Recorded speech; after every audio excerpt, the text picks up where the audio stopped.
Everybody, welcome to day 42, I think it is, 42, 43 of the lockdown. I lose count now, it becomes a bit of a blur, doesn't it? Central heating was fixed. Matt, the electrician, came yesterday and he was here till about 9 o'clock last night. And he's done a temporary fix because all the floorboards have got to come up, because we've got to have it all rewired through from...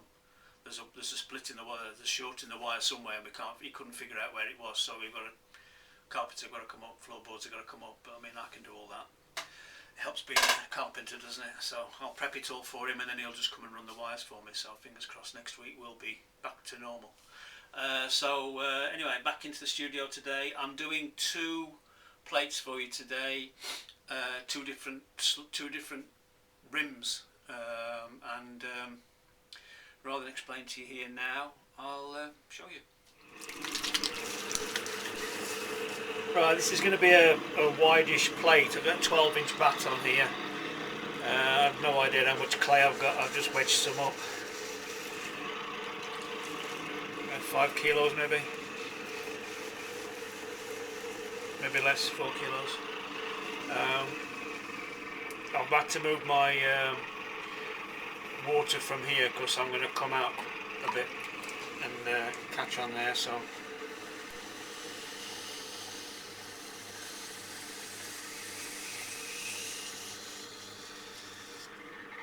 just use the flat of my hand just to bring it out. This hand here, this finger here is under this rim here, so it stops it from sort of feathering out. So I'm sort of pushing it out with my hand like this, but also with this hand here I'm holding this rim in.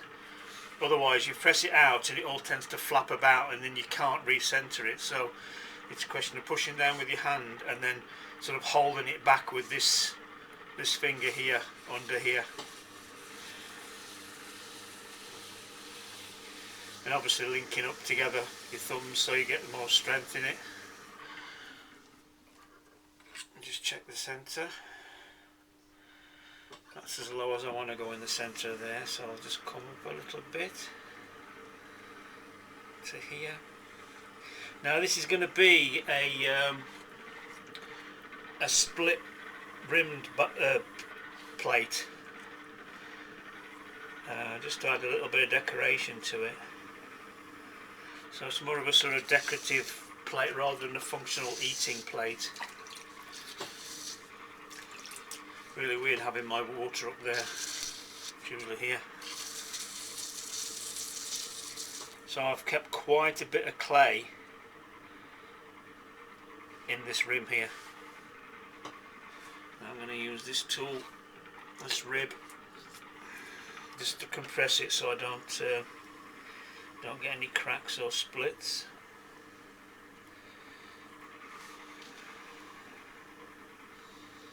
So it's good to have a selection of ribs. You find you have a favourite one. This was given to me recently by a friend, and it's really useful. It's good for getting into this arc here.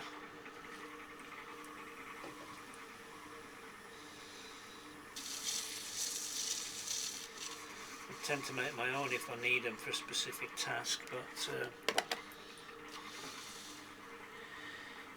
that one was a nice one. What have I done with it now? What have I done with it? So this is a thickish rim. I'm going to spread the top, and then with this same rib, it's got a nice point on it. I'm going to support it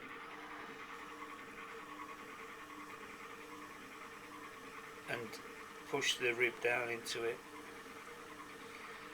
So that's got quite a distinct groove in it.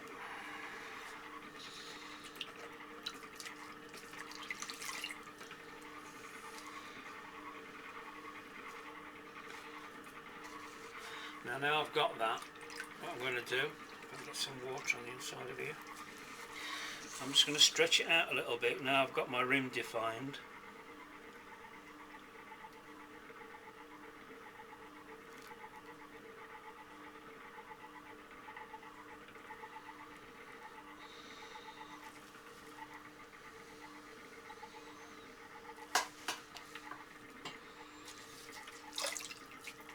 just debating with myself what glaze to put on the inside of here. I think if I get a nice smooth surface on the inside, a temako with a nuka splash maybe across it. We'll see. Just feeling the thickness of this rim. I think I'm coming out a little bit wider. It's got it.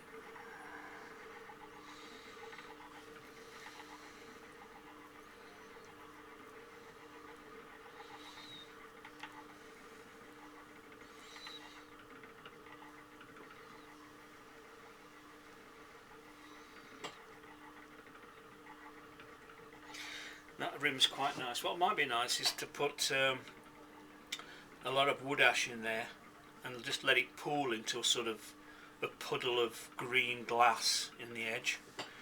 That's going through my mind at the moment, but as with my lack of, I don't like symmetry. What I'm going to do is trim the underneath here ready for cutting it off with a wire. It's always best to have a groove at the bottom there for the wire to run in, otherwise it lifts and you end up with a thin base. So that's that done. I find my wire.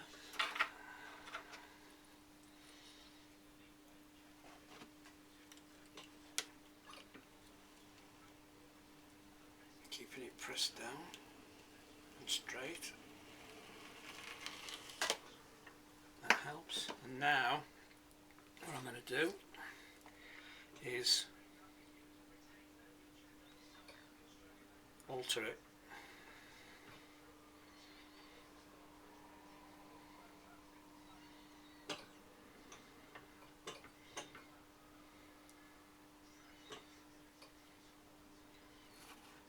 There's my split rim. There's a really nice wave to it, and I think I might do that wood ash in there. So we've got a split rim, split altered rimmed bowl. You could go around crimping it.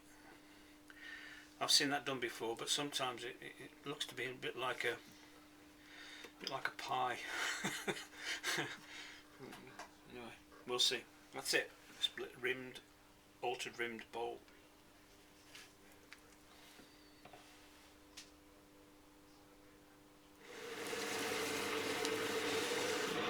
Right, this second plate, slightly more clay for this one, I think. This second plate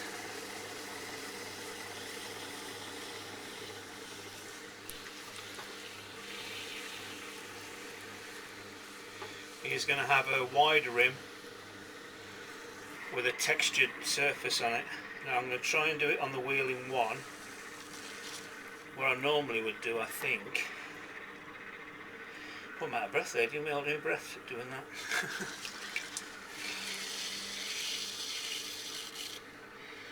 Might put a bit of heat on it. I don't know. I'm going to have a wide rim with a textured rim. The textured surface, I should say.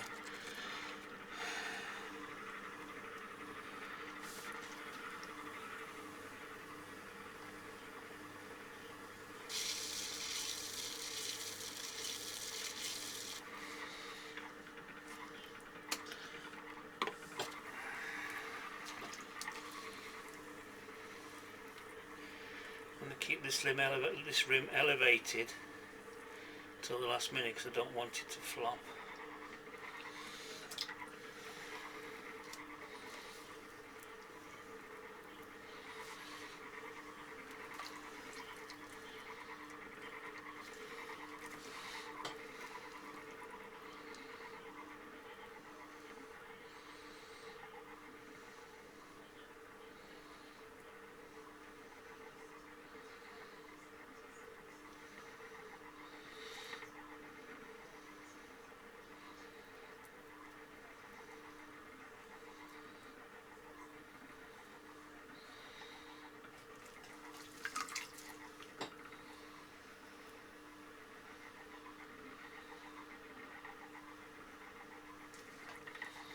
It's almost like a shallow dish, isn't it? Until I push this edge out.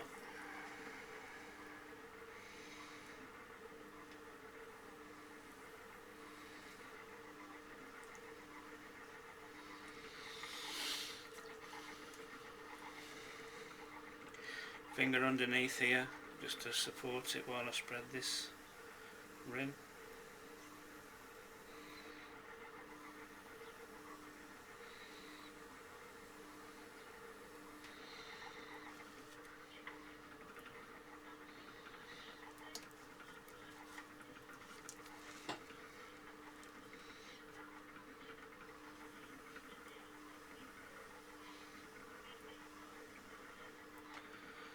Quite a nice shadow overhang there, isn't there?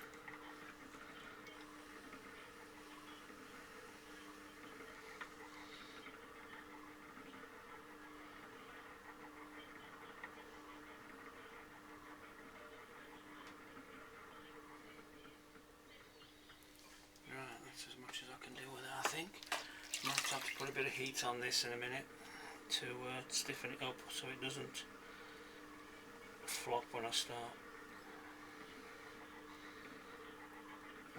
doing the texture on the edge.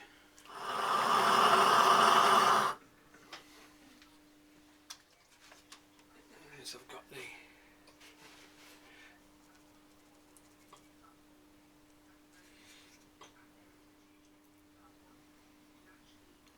right, let's see what we can do.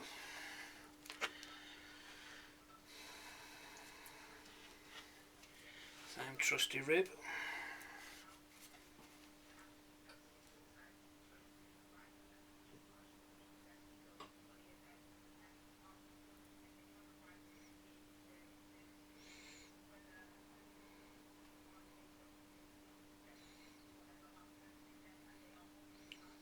Need to get into the rhythm.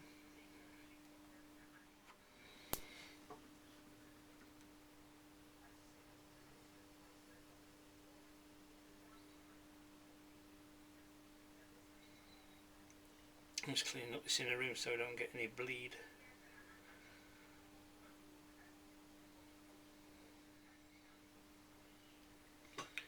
So with this one I'm going to have a white nuka glaze on this, and it'll go pale blue with dark highlights on the outside. So that's that one done.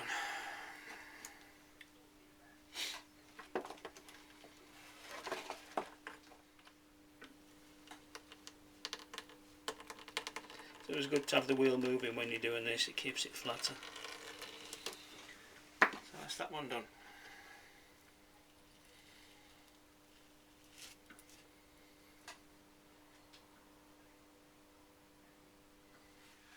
Okay, that's day 42, 43, whichever one it is. You'll see by the title I'll have worked it out.